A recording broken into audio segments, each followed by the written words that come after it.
दोस्तों नमस्ते, प्रणाम, हर हर महादेव, राधे राधे। आप सबका स्वागत करती हूँ दोस्तों अपना यूट्यूब चैनल में। तो आज मैं बहुत ही प्यारे गीत लेकर आई हूँ माता रानी के। आप लोग जरूर सुनिएगा, अच्छा लगेगा तो लाइक शेयर कमेंट जरूर करना और साथ में चैनल को सब्सक्राइब कर लेना।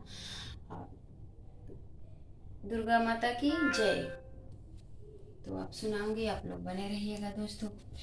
बेली लियली चमेली लियली अढ़ौल लियली ना, बेली लियली चमेली लियली अढ़ौल लियली ना।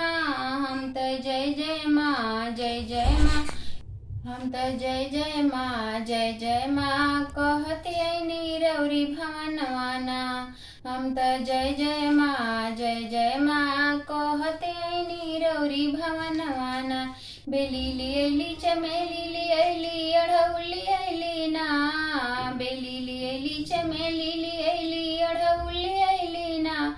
हम त जय जय माँ जय जय माँ कहते ऐनी रौरी भवनवाना।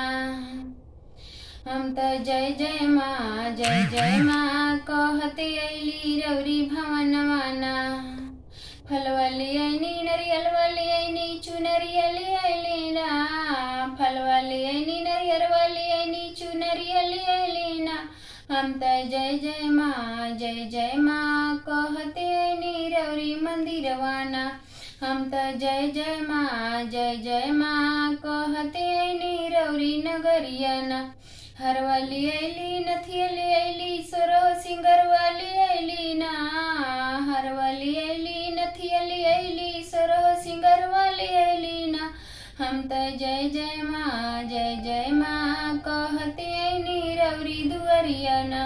हम त जय जय माँ जय जय माँ कहते ऐनी रौरी भवनवाना। बेली लियली चमेली लियनी अढ़ौल लियनी ना, बेली लियनी चमेली लियनी अढ़ौल लियनी ना।